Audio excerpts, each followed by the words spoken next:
Hi, what's happening, y'all? It's your boy Rico from Street Scores, and there's a lot to talk about today. I'm going to do another video on some of the prospects that are visiting the Commanders today as well, so be on the lookout for that. But right now, we're talking about how the Washington Commanders sale from Dan Snyder to the Josh Harris group has officially been submitted to the NFL for review. We're going to talk about everything that goes down with that, when we could expect that to be done and then voted on by the NFL owners, all of that type of stuff. Also, another major talking point in this video, the Josh Harris group has talked to DC and has shown interest in trying to bring the stadium to DC. Remember, I already reported it. Dan Snyder and his group tried all the way back in 2018, but Trump blocked it. Let's see what happens if Josh Harris really wants to take the next stadium to DC. And then also there's a lot of Brian Davis news as well about his $7 billion being an actual real bid, but it's sourced from the Middle East, and that's all we know.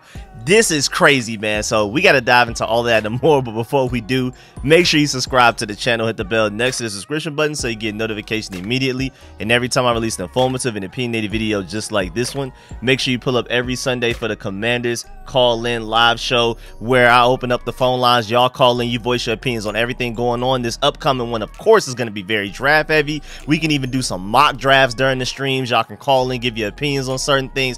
All of that, man. I'm really excited and don't want to waste no more of y'all time. So let's go ahead and get to it. Let's get it.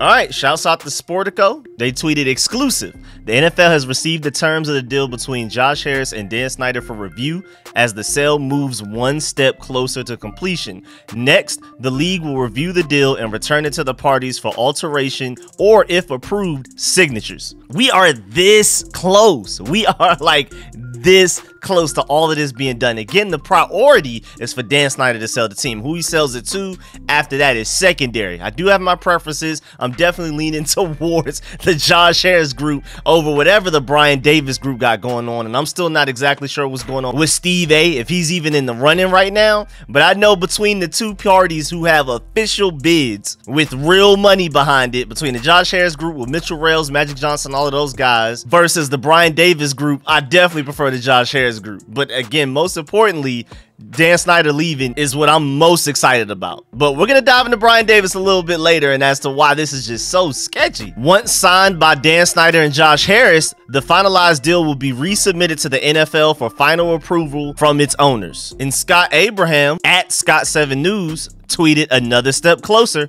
I can confirm the Sportico report. The terms of Dan Snyder Josh Harris deal is now in the hands of the NFL. The league will now look over the terms of the deal and then send it back to Snyder and Harris for the signatures. So man, we are like literally right there. Now, of course, none of this will be finished by the time the draft comes, which will be in what, 9 days. So it's not like Josh Harris will technically be able to make decisions for the team before then, but he could technically own the team by then, even though the approval of the NFL owners won't happen until like May. But things are rolling along. Snyder will be gone before we get to training camp at the very least. We know that.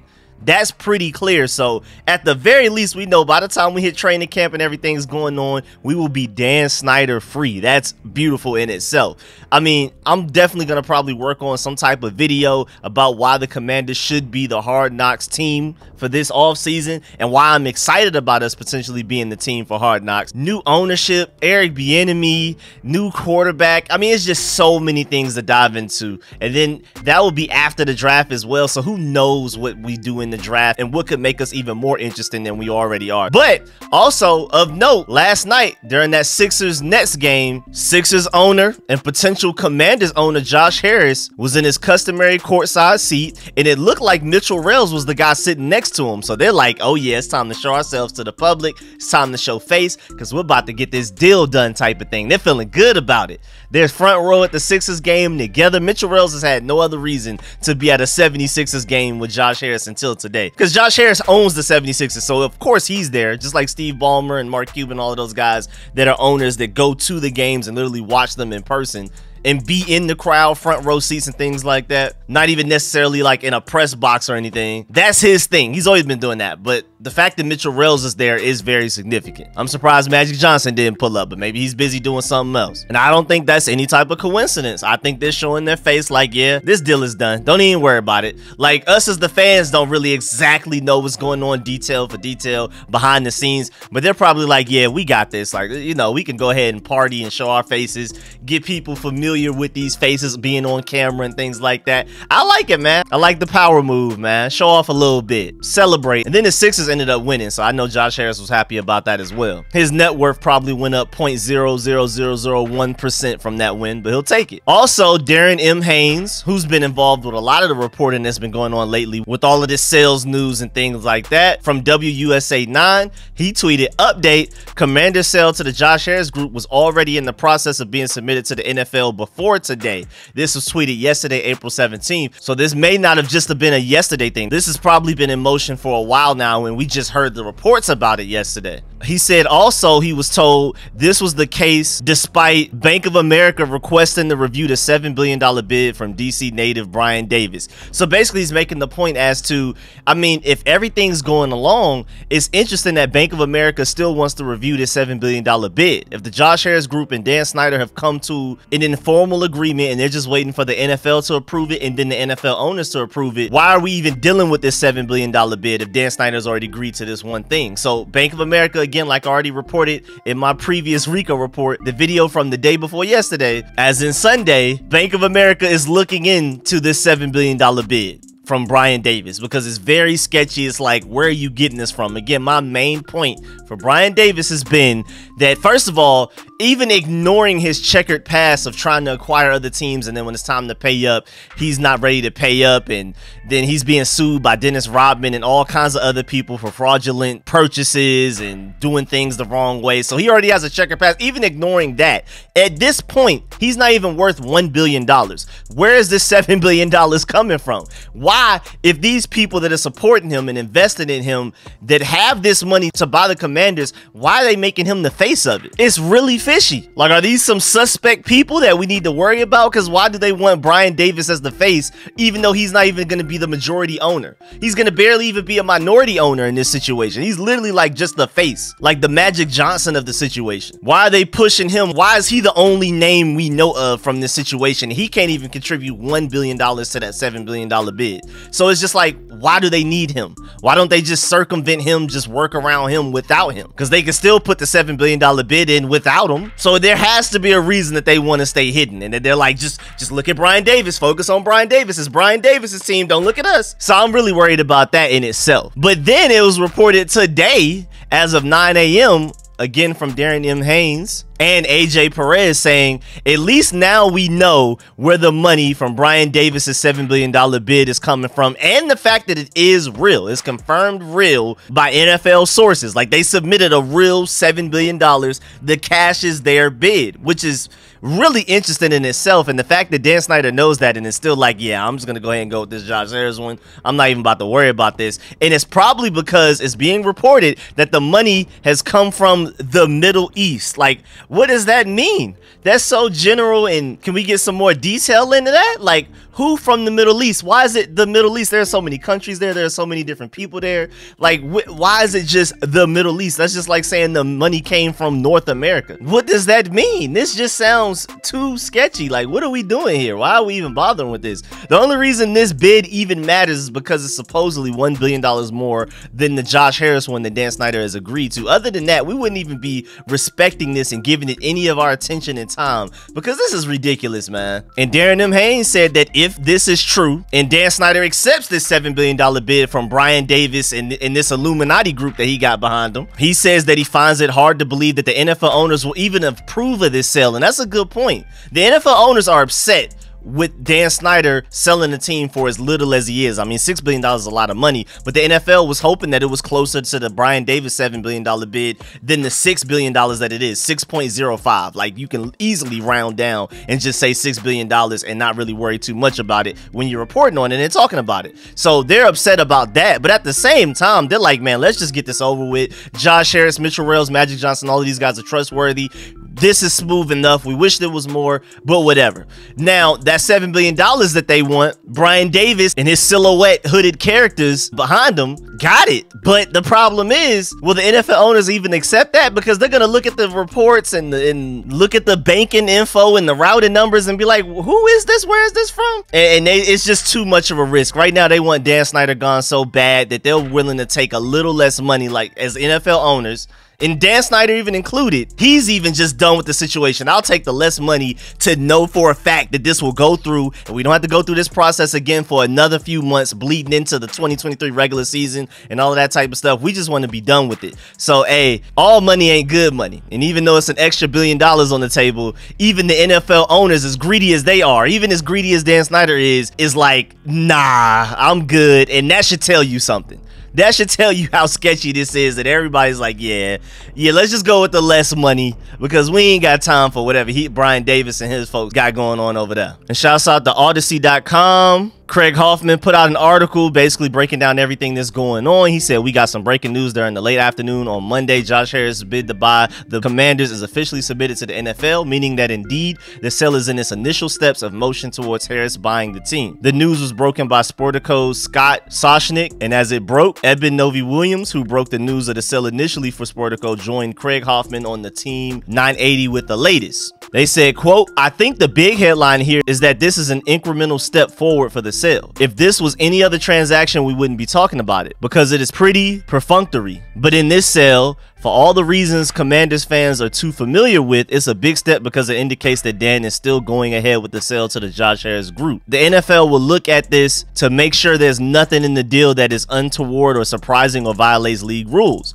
This is not the process that vets Josh Harris and limits his partners, but this is a preliminary look at pricing and financing and who's involved, etc. Once the NFL approves, the next step is putting names on paper, and then once the deal is signed, I think Commanders fans can really breathe a sigh of relief, but I think we're getting closer by the day. And then Craig Hoffman basically asked, exactly what does this mean? And so then Novy-Williams said, quote, the easiest way to describe it is to make sure the deal doesn't violate NFL league rules in any way. Like for instance, the NFL doesn't allow private equity funds to buy stakes in teams, which literally sounds like whatever Brian Davis got going on. Pricing is another, as the NFL does care how much its teams sell for. Maybe $6 billion is less than some thought Snyder would get, but I don't think it's too low of a price point to keep the deal from happening. And the league wants to know the group buying the team has enough money and they're not taking on too much debt. And the control owner, which will be Josh, has a certain amount of equity himself. So there's a lot of really interesting points from there. Again, like I brought up, the $6.05 billion that this is going to end up getting sold for is less than what the NFL owners wanted. But at the end of the day, it's not too low for them to just be like, yeah, let's just get through with this, man. We're done. Please just get this over with type of thing. It's low, but not too low. They're just trying to wipe their hands clean of all of this and be stress-free. And at the end of the day, a $6 billion sale of a sports franchise is still monumental because by date, once it happens, it will be the most expensive sale and purchase of a sports franchise in the entire world, regardless of the sport. NFL, football, soccer, basketball, baseball, hockey, whatever. Also, really interesting point is that the league wants to know that the group buying the team not only has enough money and that they will not be taking on too much debt from doing this, because there's a way you can purchase the Commanders, but you would just end up going into a lot of debt to do it with a lot of loans from the NFL or from wherever. But they want to make sure that this group has enough money to not only buy the team, but have some money left over for this next stadium as well,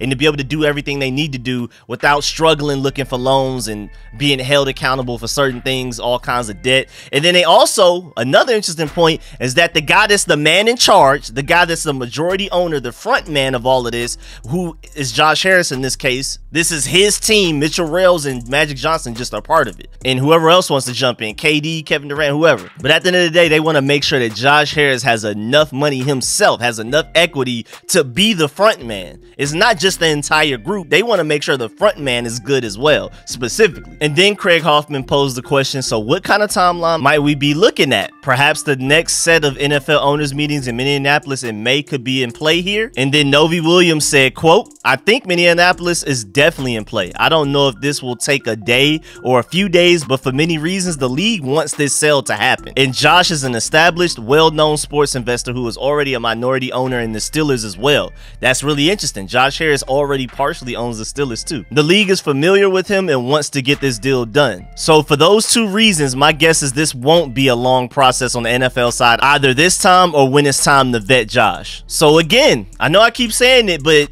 the NFL owners, Dan Snyder, all of these people on their end want this done as quickly as possible as well. Not only us fans, not only the Josh Harris group that wants to buy the team, the other side of this is like, man, can we just please get through with this type of thing? So I don't think anything will really delay this process. Again, we have to wait till May when the owners meet in Minneapolis for this to officially be approved after the NFL approves it. Again, right now it's in NFL hands to check all of the little details to make sure everything is correct. They got their lawyers on it and everything. And then we're going to get to the NFL owners meetings in May, and there has to be a 75% vote for yes or higher for this to be approved. I'm pretty sure it's going to happen. I'm pretty sure it's going to be 100% vote. So, hey, man, this should be done by May. At least we can hope. It looks very likely, though. I'm not going to lie. And then also from John Com, he said, quote, a source familiar with the stadium talk said people who represent Harris's group have reached out to the local DC politicians to assess the situation, unquote. So they're taking their first step into being like, okay, what do we have to do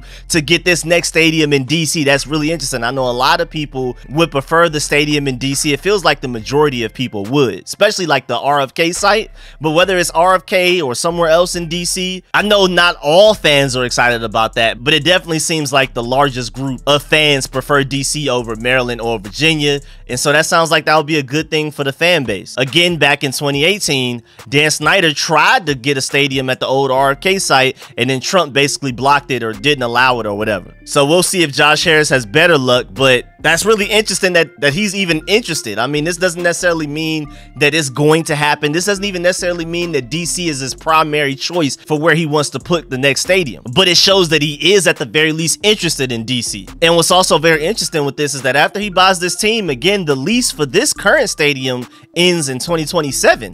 So you got to have the stadium fully built and functional and ready to be used by 2027.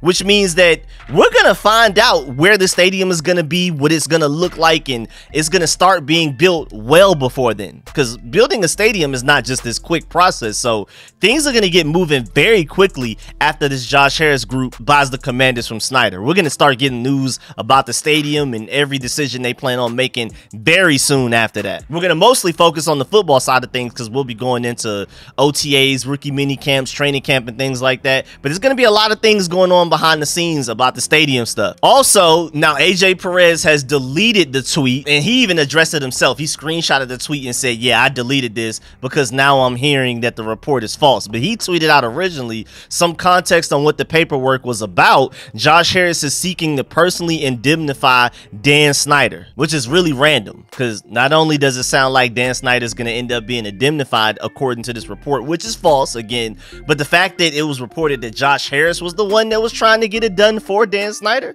like, are they really that cool? But according to the report that again has now been reported as false, but who knows, it could be real and they're just trying to backtrack and say cover that up, we didn't want that to get out type of thing. But apparently the indemnification provision will be between Harris and Snyder, not the league. Snyder has been seeking that cover from both the buyer and the league, and as of right now, if this false report ends up actually being true, so far it's only with Josh Harris and his group, not with the NFL. So that's really interesting in itself. But yeah, man, that's the end of this video. Please get in the comment section, let me know how you feel about everything discussed in this video. That is the complete catch up to where we are as of today with this sale process. Let me know in the comment section how you feel about all of this, the Brian Davis and his Illuminati guys and all of that type of stuff, man. Let me know how you feel about everything and how you feel about this potential timeline where everything could be done by May at this next owners meeting in Minneapolis. And of course, man, I appreciate all the support, man. Please leave a like on this video if you liked it, if you learned anything. Definitely shouts out to all of my sponsors, especially my Pro Bowl sponsors whose name you see scrolling on the screen right now. I'm gonna catch y'all later. I'm out.